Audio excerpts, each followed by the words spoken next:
Hi everyone, Dr. Christy Green again. You guys can call me Christy or just Dr. Green. I mean, whatever at this point. We're getting pretty good into the semester, so Christy is great.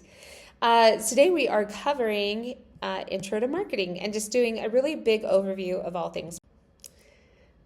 So what is marketing? Here's your lovely definition. I think it's a really big, cumbersome definition that really just means it's all the things that we do to get somebody to want and buy and have our product.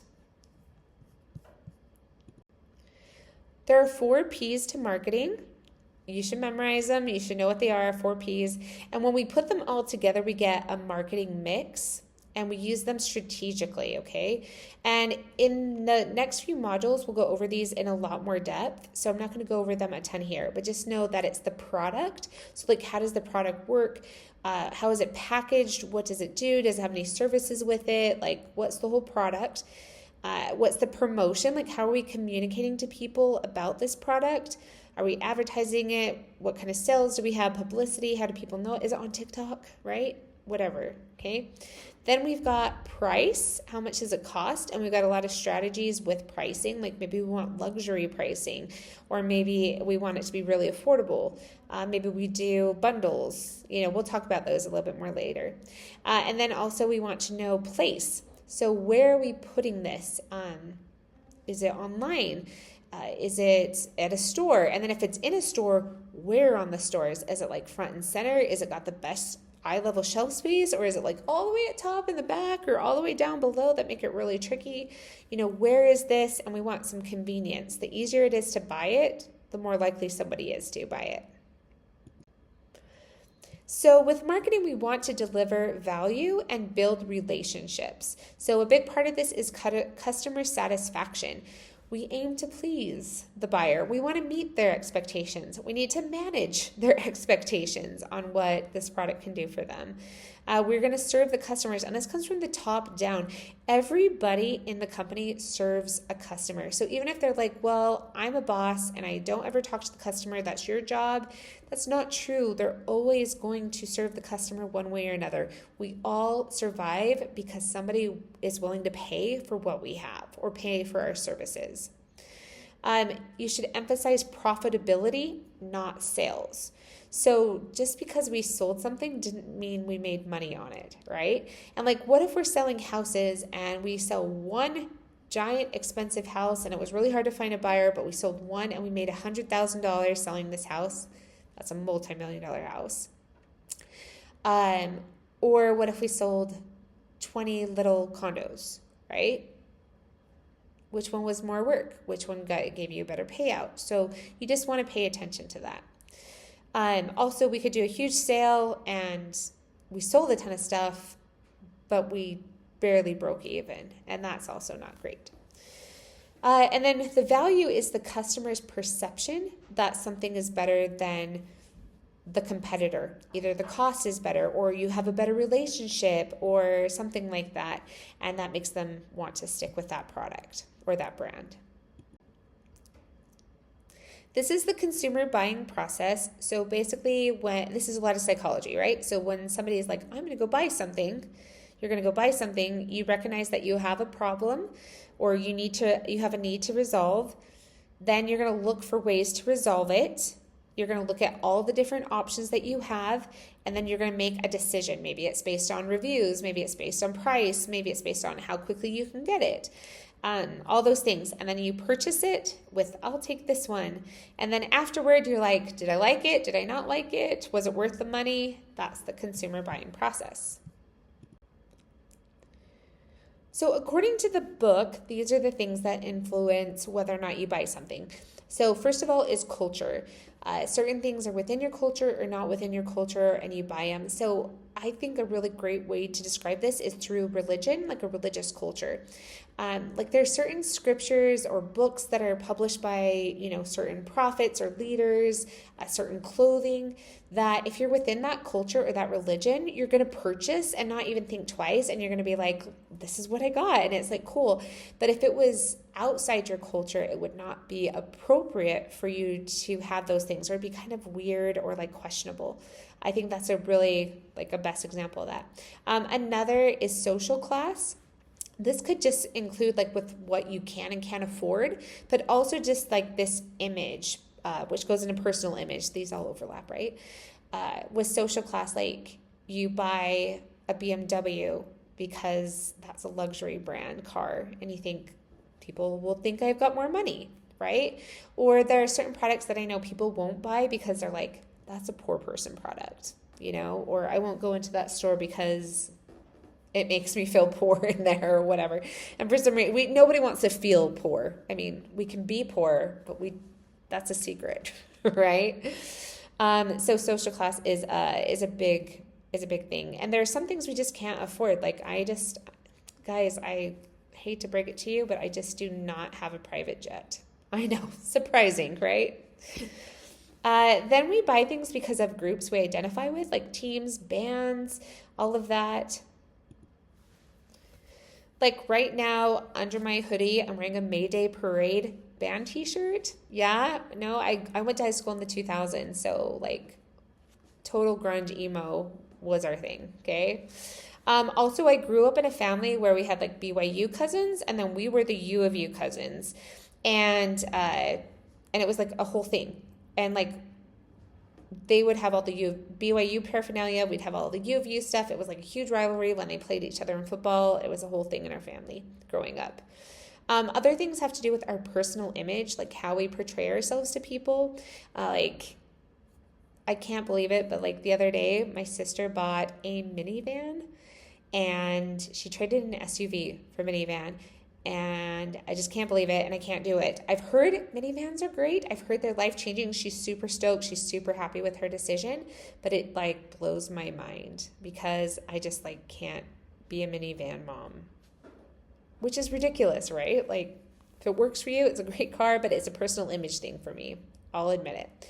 And then another thing is just situational matters, like you might be really thirsty and you're driving down the street and you're not like going to find the nearest 7-Eleven or Swig. You just like, oh, there's a Maverick, and you turn in and go and get yourself your drink, or there might be situations that you never thought you would find yourself in, and you're buying products for that situation. Like maybe you never thought that your hair would thin or that you're going to lose hair, and so you never thought you'd have to go buy Rogaine or thickening shampoo or things like that. But here we are. We're in this situation, and so we're buying products for it. Hair loss was like the most PC, nicest situation I could think of for some reason today. Okay, but beyond the book, we also have peer pressure.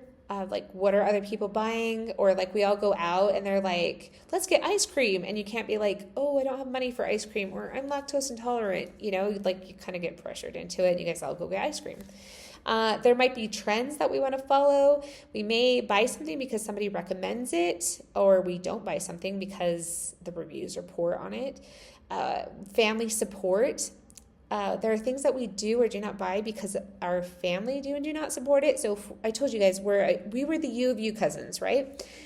If I came home with a BYU blue shirt, I think my dad would have shunned me. I don't think I could have come home with that, which is ridiculous, but I don't think I could have.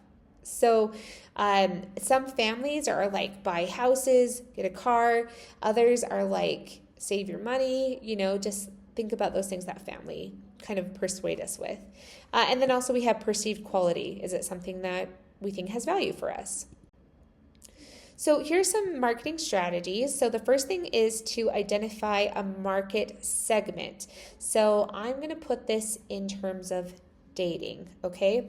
So to say that you are going to go and date anybody in the world is a lot. Like, maybe you are open to anybody in the world, but that's kind of hard to find or to maybe think will be a good fit. So then we're going to take a segment and we're going to say, you know what? I'm going to date men of this age. Okay, that's a segment. Then I'm going to target in on that.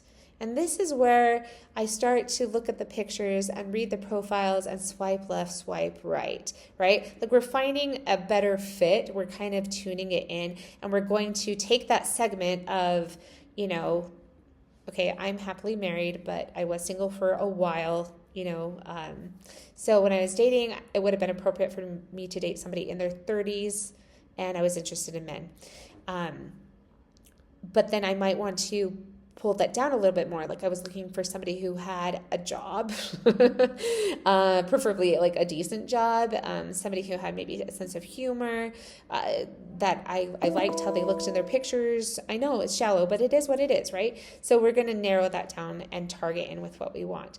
Then we're going to create a mix of those 4 Ps, that promotion, the product, the price, and the placement, to appeal to that target audience. So we want to make sure that everything is put right in front of them, right?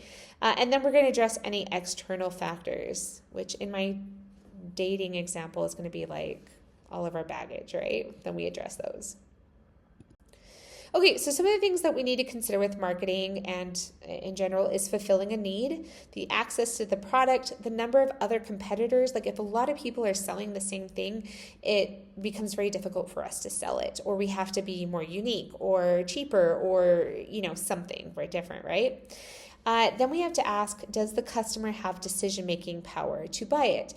Like if I've got a product and I'm selling it to children, I've got this really cool toy and I'm like targeting 4th grade boys, do they have the decision power to buy that?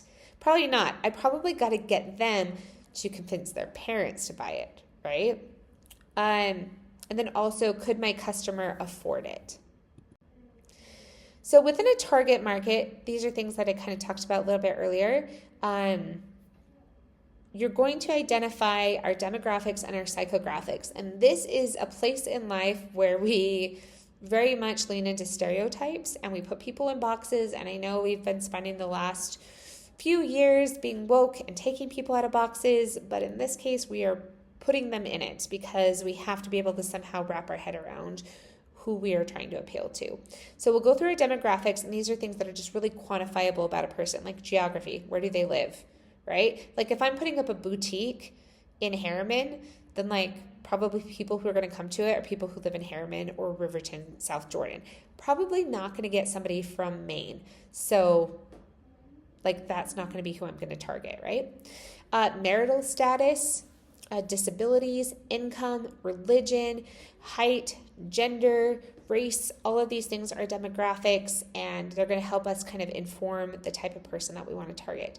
Then we've got psychographics. These are a lot harder to see, but they really, really influence whether or not like our audience and help inform us with whether or not we're going to reach them. These are their attitudes, their beliefs, their lifestyles, their likes, their dislikes, all of that. That's going to be, and that's a lot harder to figure out and see. So we have to do market research. We have to find out about our customers and find out about, like, do they actually want a product? Is there a need?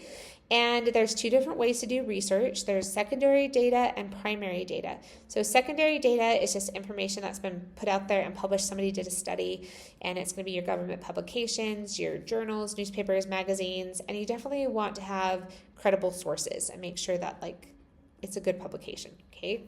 Then we can do primary data, and this is where we go straight to the source, where we do interviews. We can do some neuromarketing focus groups. You guys are writing a paper, or should be working on a paper right now, right? And one of the things you need to do is both primary and secondary data. So you're networking, you're talking to somebody who has the job that you want. That's your primary data, and you're going to be doing an interview with them and finding out insider information, and it's going to be really rich and interesting. But then you're going to go to, say, your secondary data to maybe find out like just the salaries or some of like just the pros and cons or some bullet lists with job descriptions, and it can add to what that person told you. So doing both gives you a really nice picture and gives you lots and lots of multiple sources. So once we collect all this data, we have to analyze it and figure out, well, what does it mean for us? What kind of actions are we going to take on this? In which case we need to make a decision. And sorry, my head is covering up the word make a decision. This is where we take action based on the data and implement a solution. It's really important in the way our society works and our day and age that we make decisions informed by data, that we don't just say my gut feeling is this. This is the information. These are the numbers. This is what we need to do. This is how we can move forward. And we don't just take guesses, right? And there's so much data out there for you guys, and you guys can sift through it. You're really smart to help make really great decisions. See you in the next module.